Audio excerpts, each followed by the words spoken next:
Every time you fly somewhere, you pay a federal tax that helps develop our nation's airports. Indiana airports, on average, they get about $57 million of that money every year. Most of it doesn't go to big airports, it goes to little ones, like Peru Municipal Airport in north central Indiana, where officials are concerned about the runway. You're running 70, 80 miles an hour, and you hit one of these, not safe. Cracks are a growing problem along a 4,000-foot stretch of landing surface. It continues to get worse. The FAA has approved more than $1 million to repave the whole thing. All they said was we had a time limit. Either get it fixed or we'd close the runway. In recent years, Peru's airport has received $3 million in federal improvement grants. The small-town airport has a taxiway, lots of landing lights, and soon a resurfaced runway. What it does not have is lots of air traffic. In fact, we noticed there really aren't many planes around here at all. And most Peru residents say they've never used this place. Have you ever flown in or out of that airport? No. No. No. Do you know where the airport is? Well, the majority of the people probably it doesn't mean very much. No. It's a necessity that you got to have. The president of the airport board says this facility is vital to the town. But even he isn't sure how much it's used. You know, I can't tell you. I don't have a record of it. I don't know. So 13 Investigates conducted our own air traffic study. I got a front row seat right alongside the Peru airport runway, the perfect spot to count airplanes, if any airplanes were to come along. Over the next several hours, I found most of the takeoffs and landings here do not involve aircraft. Eventually, the hum of a motor. An airport worker is inside that plane. As soon as it goes up, it comes right back down to practice some touch-and-go landings.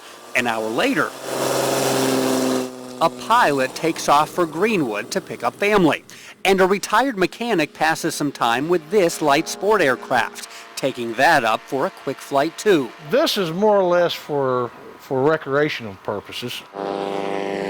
Altogether, I saw 3 planes in 8 hours. Airport officials say some days they don't get any planes at all. Well, we have days like that, yeah. And that's why an interview in the middle of the Peru airport runway is not particularly dangerous. The question is, with so few planes here, why is this airport getting millions of dollars in federal funding? You'd say it's worth it. Oh, yes, definitely. If you don't have an airport if you want to locate a large industry here, you'd never get it.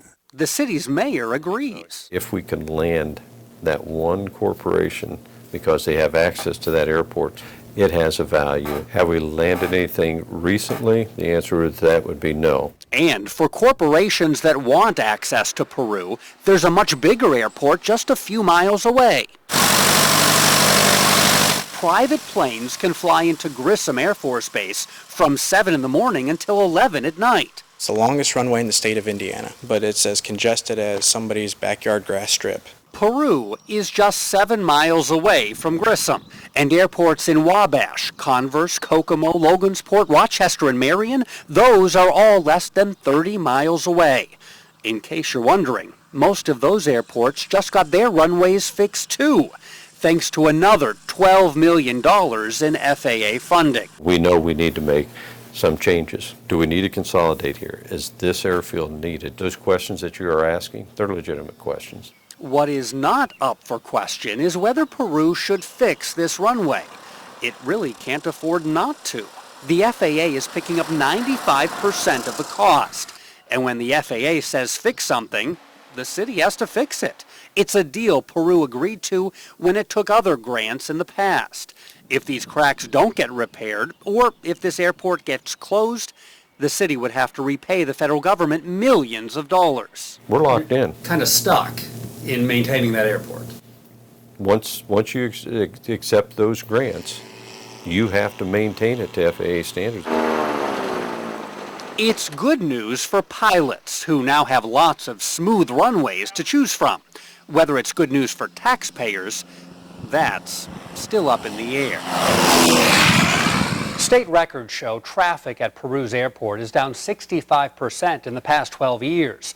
The FAA says it continues to give hundreds of millions of dollars to small airports like that one every year because it helps to relieve congestion at bigger airports. Also because the agency wants to maintain the investment it's already made in the small ones. You can see a list of all Indiana airports and how much federal money they've received at WTHR.com. I'm Bob Siegel, Channel 13 Eyewitness News.